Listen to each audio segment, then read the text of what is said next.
Evangelizar é devolver ao mundo aquilo que o céu já semeou em nós, com generosidade, liberdade e verdade. Evangelho segundo São Mateus, capítulo 10, versículos do 7 ao 15. Meus irmãos e minhas irmãs, 2 palavras bastam para resumir o coração das leituras desta quinta-feira: gratuidade e reconciliação. Ambas não surgem da força ou da lógica humana, mas de um coração ferido que se deixa tocar por Deus e aprender com Ele a transformar dor em dom e separação em comunhão. A palavra de Deus hoje nos conduz ao âmago da lógica do reino dos céus. O dom gratuito da misericórdia, que cura as feridas da traição e da distância, transformando lágrimas em perdão e pobreza em missão. Na primeira leitura, acompanhamos o ponto culminante da história de José, o filho de Jacó, vendido pelos próprios irmãos.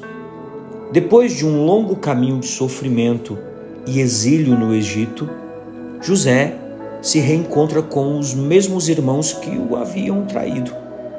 E então, diz o texto, ele não pôde mais se conter diante da presença deles e prorrompeu num choro tão forte que até os egípcios o ouviram. Gênesis capítulo 45, versículos 1 e 2.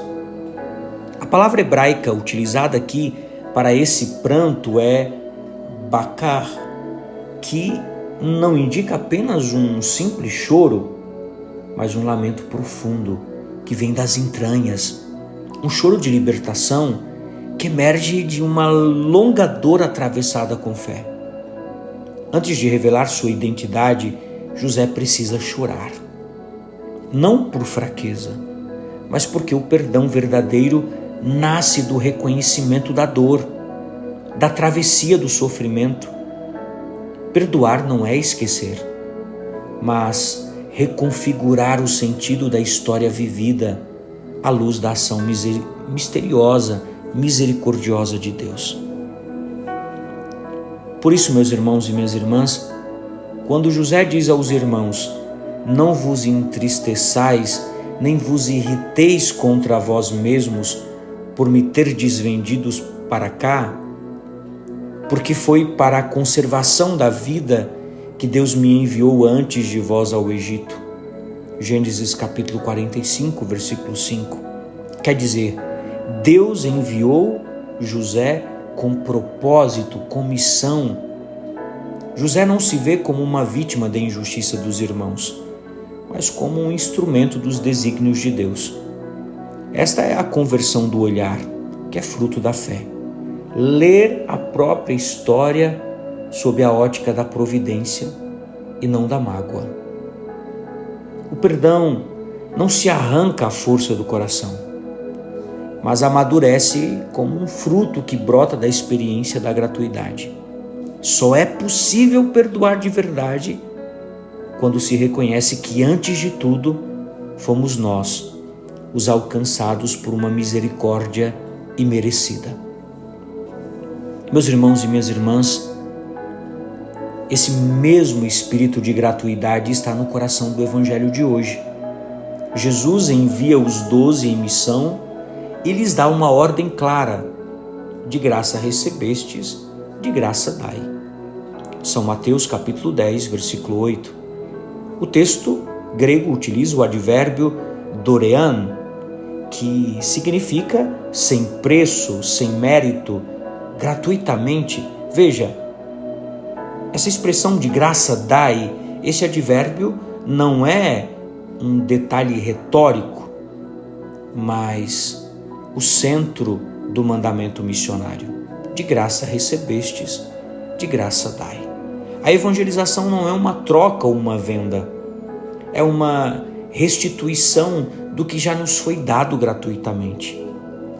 A missão só é verdadeira quando nasce do reconhecimento de que não somos donos do Evangelho, mas testemunhas de um dom que nos ultrapassa. Por isso Jesus orienta os apóstolos a não levarem ouro, prata, alforge, túnicas ou bastões. Ele quer seus missionários desarmados, vulneráveis, porque a força da missão não está no mensageiro. A força da missão está no conteúdo que ele transmite. A pobreza dos meios é sinal da pureza da mensagem. O reino de Deus não se impõe pela força, mas se oferece na gratuidade. Veja, meus irmãos e minhas irmãs, não se anuncia o Evangelho como quem presta um serviço ou cumpre uma meta, mas como quem transborda um dom recebido. A gratuidade é o critério da autenticidade apostólica. Quando nos esquecemos disso, nós corremos o risco de cair no proselitismo, buscando adesões, resultados e prestígios, ao invés de conversões sinceras e liberdade interior. O magistério da Santa Igreja insiste nesse ponto. A Igreja cresce não por proselitismo, mas por atração. O Catecismo da Santa Igreja recorda que o amor é gratuito, não é uma conquista ou imposição. E isso está em perfeita sintonia com a tradição patrística. Em alguns escritos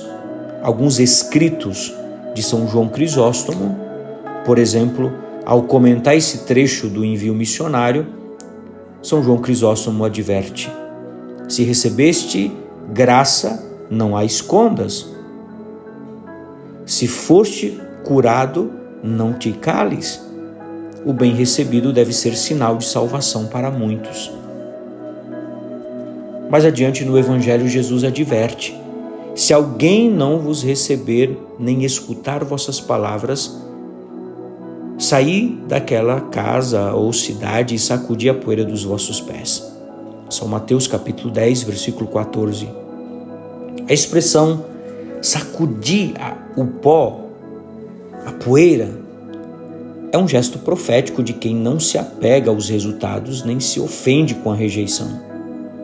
O missionário verdadeiro não força portas, mas respeita a liberdade do outro.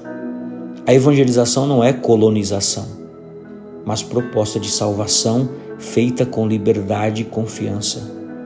Sacudir a poeira é também um gesto de libertação do próprio ego, um sinal de que não se trata de nós, mas do Evangelho que anunciamos. Tudo isso nos leva a uma síntese preciosa. A evangelização cristã é missão de reconciliados, não de perfeitos. José, antes de se tornar um mediador da salvação de sua família, teve que atravessar o vale da dor e da traição. Só depois disso, reconciliado com sua própria história, pode estender a mão aos irmãos. Da mesma forma, os apóstolos enviados por Jesus são chamados a curar, a ressuscitar, a purificar, a expulsar o mal. Mas só poderão fazê-lo se antes tiverem sido curados por dentro, purificados de suas feridas e reconciliados com sua própria pobreza. Evangelizar é anunciar que o reino de Deus está próximo.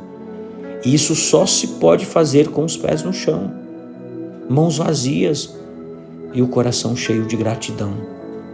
Meus irmãos e minhas irmãs, hoje nós somos convidados a olhar nossa vida como José, com lágrimas e fé. A missão começa não onde somos fortes, mas onde fomos feridos e curados. É a partir das nossas reconciliações que podemos ajudar os outros a se reconciliarem. Gratuitamente recebemos o perdão, a fé, a vida nova. Gratuitamente devemos entregá-los. Evangelizar é devolver ao mundo aquilo que o céu já semeou em nós, com generosidade, liberdade e verdade. E o critério disso tudo será sempre um só: a gratuidade, que é o outro nome do amor de Deus. Uma abençoada quinta-feira para você e sua família. Que Deus te abençoe em nome do Pai, do Filho e do Espírito Santo. Amém. Paz e misericórdia.